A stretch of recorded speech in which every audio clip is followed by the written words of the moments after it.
क्या आपके बच्चे के लिए नहीं मिल रहा है अच्छा रिश्ता? विवाह में आ रही हैं बाधाएं। क्या है इसका कारण और क्या है निवारण? जानिए प्रसिद्ध ज्योतिषाचार्य आचार्य राजीव शुक्ला से। सभी दर्शकों को अदिति की प्यारी सी राम राम। राम राम। कैसे हैं आप सब?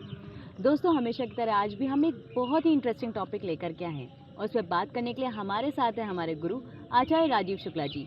राम राम गुरु जी। राम राम। सर्वे भवन्तु सुखिनः, सर्वे सन्तु निरामया, सर्वे भद्राणि पश्यन्तु मा कश्चित् दुर्भाग् भवेत्। आप सबका जीवन सफल हो और सुफल हो। जी दोस्तों, आज हम आपके लिए एक ऐसा विषय लेकर के आए हैं जिसका संबंध हर घर से है। जी हाँ, आपने सही सुना।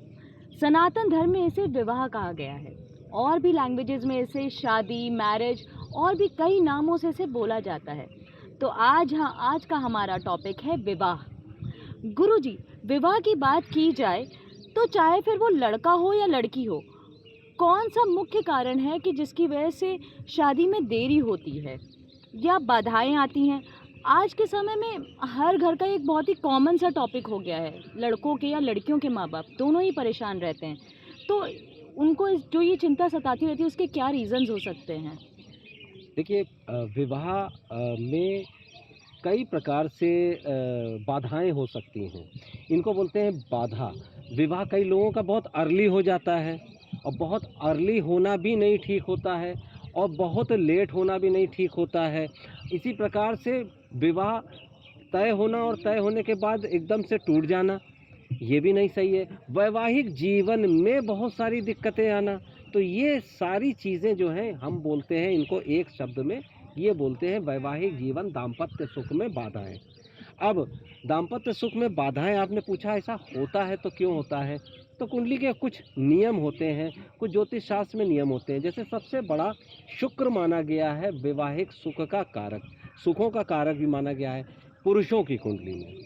और स्त्रियों की कुंडली में गुरु बृहस्पति देव माने गए हैं जो इनके सुख के कारण होते हैं। यदि किसी प्रकार से ये ग्रह, आपको एनालाइज करना पड़ेगा, ये ग्रह पीड़ित हैं या इसमें किसी प्रकार से कोई और समस्याएं हैं या अशुभ दृष्ट है या शुभ फल नहीं दे रहे हैं या किसी प्रकार से क्रूर ग्रहों के साथ इनका सामंजस्य है, तो ये देखा गया है कि विवाह के सुख में किसी न किसी प्रकार की बाधा आती है। यानी कि उतना स्मूथ नहीं चलता है विवाह जितना स्मूथ होना चाहिए। इसी के साथ वैवाहिक जीवन को बहुत अच्छा करने में और एकदम से परेशानियां लाने में मंगल का भी थोड़ा सा स्थान होता है। तो मंगल का भी सबसे पहले देखा जाता है विशेष रूप से स्त्रियों में कि मंगल का क्या प्रभाव है, मंगल के प्रभाव से क्या कहीं कुछ कंपैटिबिलिटी में दिक्कत तो नहीं आ रही है, या अगर कंपैटिबिलिटी है भी तो क्यों नहीं इनकी बात जम पा रही है, या अगर बात जम भी गई है तो किस प्रकार से आपके दाम्पत्य जीवन में झगड़े झंझट के कुयोग इत्यादि ये सब भी हो रहा है। तो मुख्य रूप से शुक्र, गुरु और मंगल, जैसा मैंने बताया, ये तीन ही कारक होते हैं विवाह के मुख्य रूप से। वैसे तो अनगिनत कारक हो जाते हैं शुभता और अशुभता लाने के लिए। जी गुरुजी। गुरुजी, तो इन कारणों का निवारण क्या है? क्या ऐसी कोई रेमेडी है जिनसे हमें एक अच्छा दूल्हा या दुल्हन मिल सकता है? बिल्कुल, हमारे सनातन वैदिक आर्य धर्म में ये होता है कि बहुत सारी रेमेडीज दी होती हैं। जैसा मैंने आपको बताया कि स्त्रियों की बात अगर हम करें तो गुरु बृहस्पति देव से संबंधित जरूर रेमेडीज करनी चाहिए जहां तक स्त्रियों का सवाल आता है। अच्छा दूल्हे की पहले बात कर लें तो उसमें कुंडली में एनालाइज करिए। गुरु बृहस्पति देव स्त्रियों के विवाह के सुख के कारक मुख्यता से हैं, तो गुरु बृहस्पति देव और शुक्र इन दोनों को प्रसन्न करने के लिए रेमेडीज होती है। गुरु बृहस्पति देव के लिए रेमेडीज में बहुत सारी रेमेडीज होती हैं, जिसमें व्रत है, उपवास है, कुछ और भी आप कर सकते हैं, यानी कि उससे संबंधित दान कर सकते हैं, गौ सेवा कर सकते हैं, ये बहुत बड़ा रेमेडी होती है। जो ये हम ऐसी रेमेडी बता रहे हैं जो हर आदमी, हर व्यक्ति कहीं ना कहीं कर सकता है। और हल्दी का उपयोग कर सकते हैं ज़्यादातर चीज़ों में। और जो वैवाहिक अच्छी विवाह के लिए जो स्त्रियां हैं, जो लड़कियां हैं ढूंढ रही हैं, वो कोशिश ये करें कि अपने व्यवहार में थोड़ी सौम्यता लाएं, इससे शुक्र उनका ठीक होगा। व्यवहार में सौम्यता लाने से शुक्र अच्छे होते हैं। इसके साथ ही बहुत और चीज़ें, वैसे कुंडली दिखाने के बाद पुखराज या हीरा भी पहना जा सकता है। ये सारी चीज़ें ऐसी हैं जो आप नॉर्मली कर सकते हैं, स्त्री भी कर सकते हैं, पुरुष भी कर सकते हैं। मंगल से संबंधित अगर दिक्कतें आ रही हैं तो मंगल के लिए लोग कहते हैं कि स्त्रियों को और इनको किसी प्रकार की हनुमान जी से जुड़ी हुई रेमेडी नहीं करनी चाहिए, ज़रूर करनी चाहिए।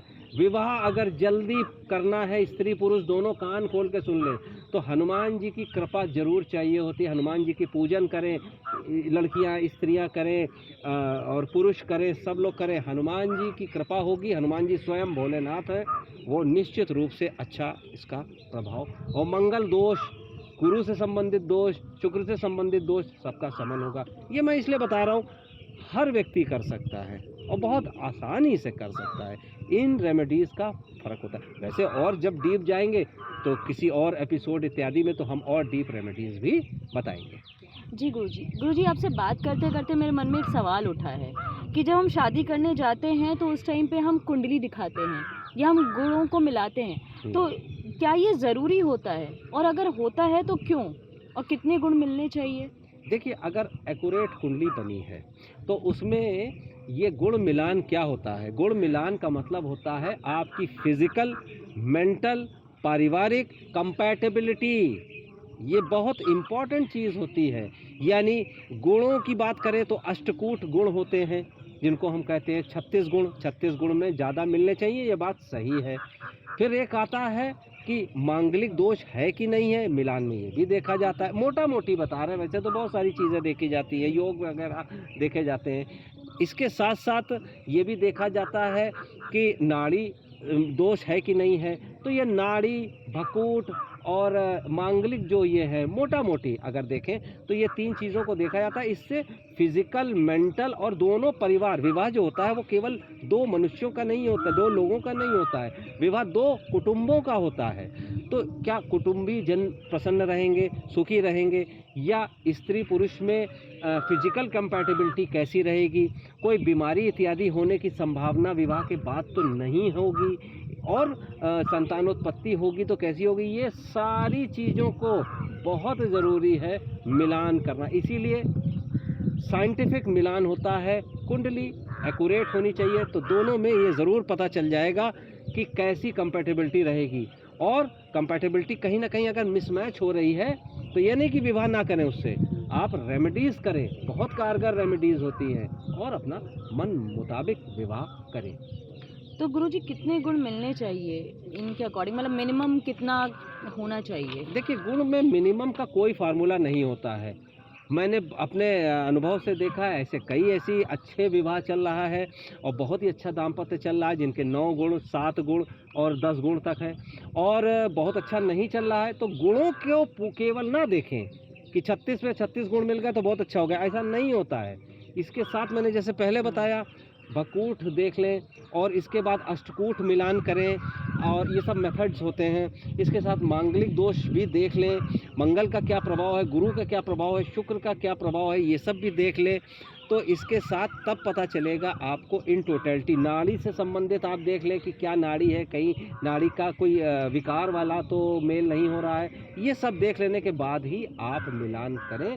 मिलान करके जब संतुष्ट हो, रेमेडी करने के बाद विवाह अवश्य करें। जी गुरुजी। तो फ्रेंड्स, इसी के साथ राम राम, राम राम गुरुजी। दोस्तों, ऐसे और भी इंटरेस्टिंग टॉपिक हम आपके लिए लेकर के आते रहेंगे। और हाँ, अगर अभी तक आपने हमारा YouTube चैनल सब्सक्राइब नहीं किया है तो उसे सब्सक्राइब कर लें। फेसबुक और इंस्टाग्राम पे भी हमें फॉलो करना ना भूलें। राम राम। राम राम।